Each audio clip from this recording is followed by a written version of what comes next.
Jadi lancar tidaknya satu pekerjaan apapun di masyarakat itu dijembatani oleh konsensus pura-pura, karena kita berusaha menyembunyikan perasaan kita yang sebenarnya.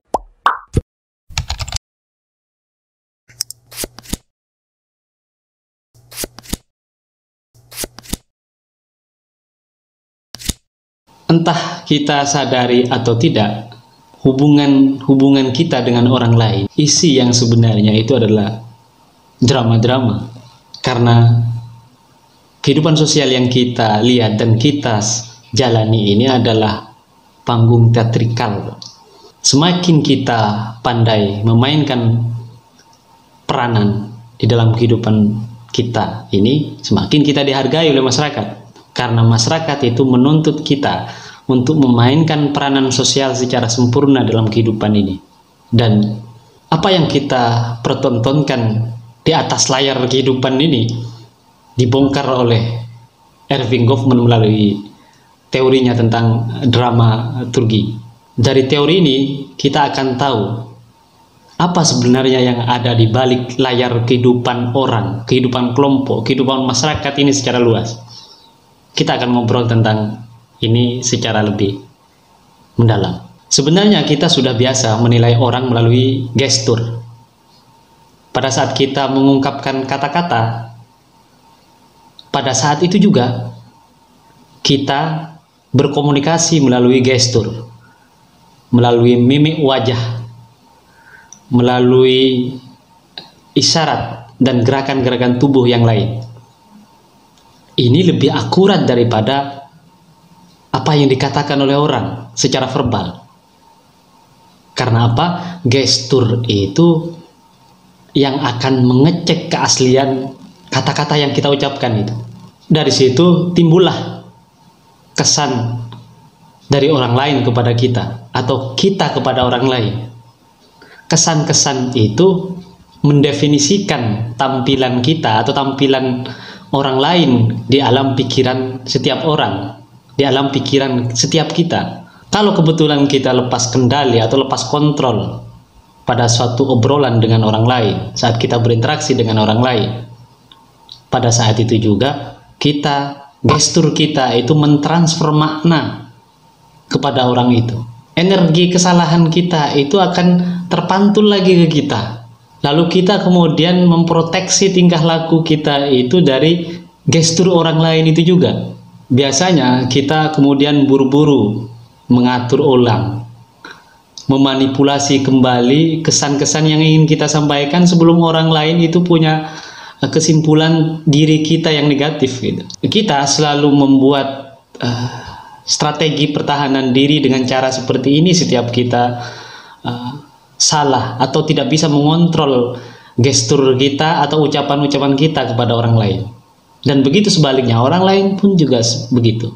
Jadi lancar tidaknya satu pekerjaan apapun di masyarakat itu dijembatani oleh konsensus pura-pura, karena kita berusaha menyembunyikan perasaan kita yang sebenarnya. Karena itu, supaya kita tidak terancam sebagai aktor, kita harus membuat rencana kesan apa atau image apa yang ingin kita tampilkan terhadap diri kita sendiri di berbagai situasi dan di berbagai tempat. Karena kenapa? Peran-peran kita itu di masyarakat tidak selalu sama. Ada peran guru kalau di sekolah, ada peran dosen kalau di kampus, ada peran mahasiswa kalau di kampus.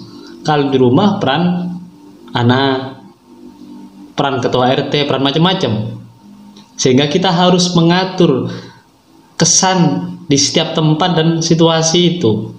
Makanya untuk mengurangi kesalahan, kita harus tahu dan paham tentang skrip sosial sebagai panduan kita berdrama dalam kehidupan kita ini.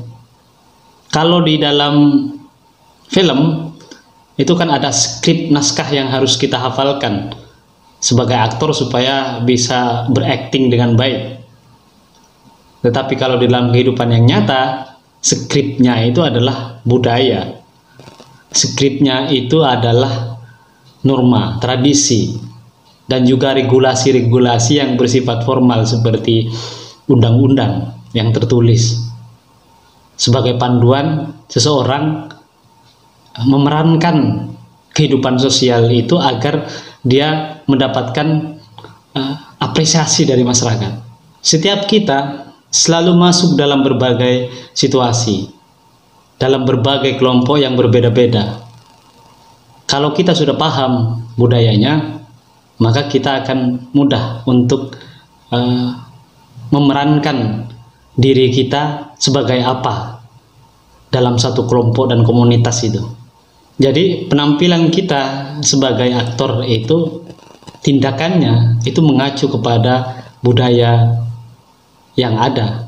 Jadi penampilan kita sebagai aktor itu, tindakannya mengacu kepada budaya yang ideal itu, yang menjadi skrip bertindak dan berperilaku di masyarakat.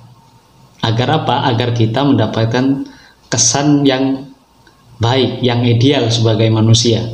Di situasi-situasi sosial dan kelompok-kelompok, komunitas-komunitas ini, kata Kaufman, ini adalah panggung depan, di mana setiap orang berdasarkan peranannya masing-masing mengekspresikan diri mereka, bersaing untuk mendapatkan kesan terbaik dari semua anggota-anggotanya.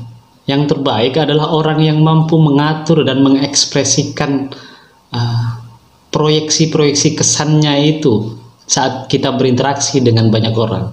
Kesan-kesan yang terbentuk dalam pikiran orang ini dianggap sebagai kedirian kita yang esensial.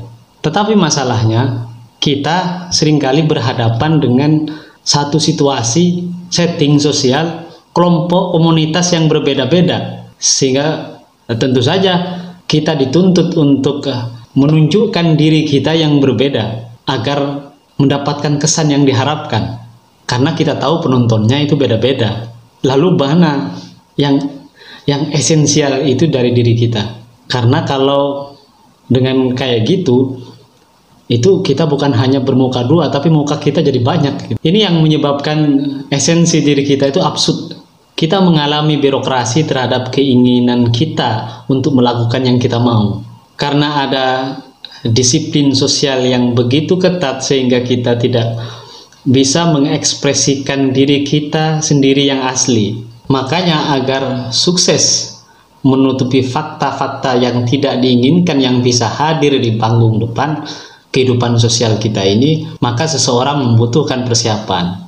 Nah, persiapan ini disebut sebagai panggung belakang, dan kedirian kita di panggung belakang itu bisa bertolak belakang dengan apa yang kita pertontonkan ke panggung depan yang ditonton banyak orang itu. Di panggung belakang kita berusaha mempersiapkan topeng dan berbagai aksesoris begitu kita mau tampil ke panggung depan.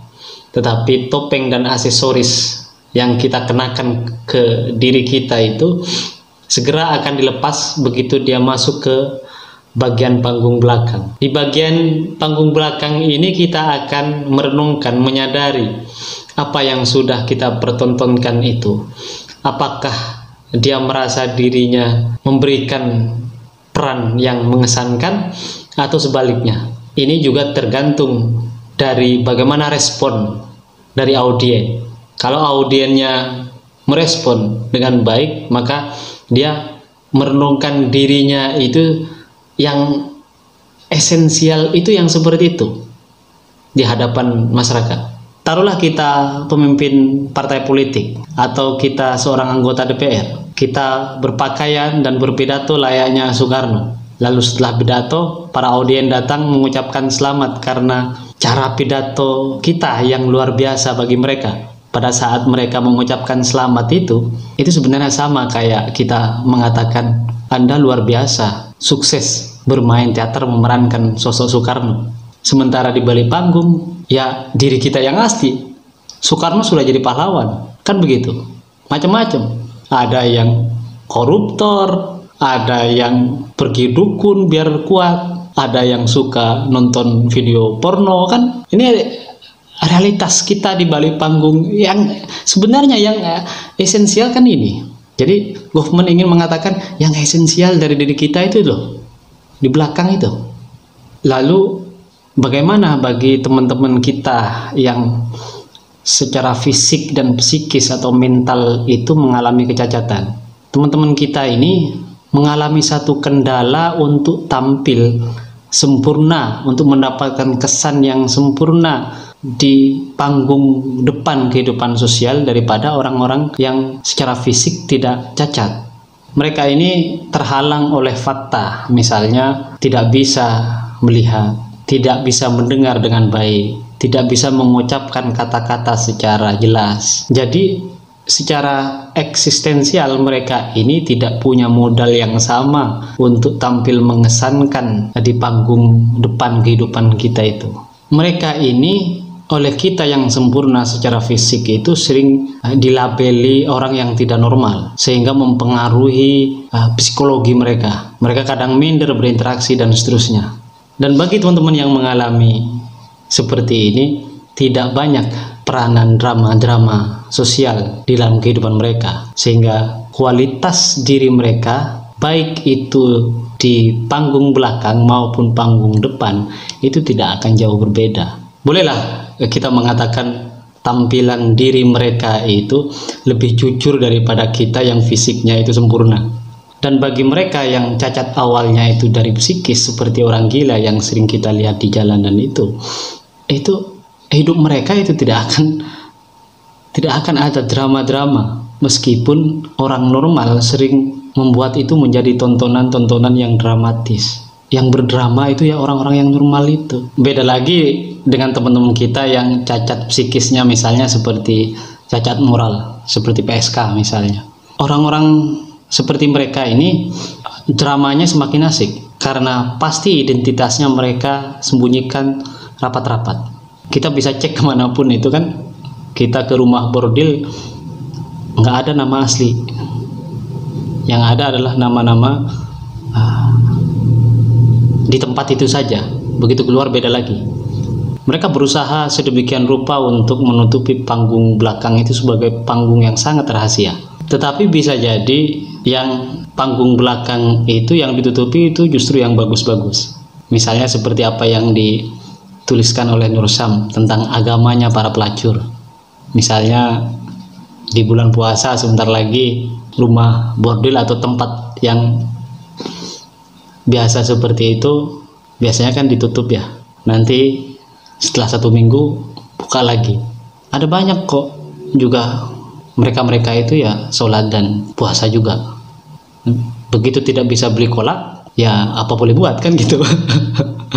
Ini realitas di balik panggung dan di depan panggung sosial kehidupan kita. Beginilah dramaturgi dan problem kita sehari-hari yang tak tergali. Ada banyak problem yang membuat kita tidak bisa jadi apa adanya, tetapi kita menerima itu sebagai hal yang biasa. Dan dalam beberapa hal kita harus jalankan demi diri kita sendiri dan demi keberlangsungan kehidupan sosial kita.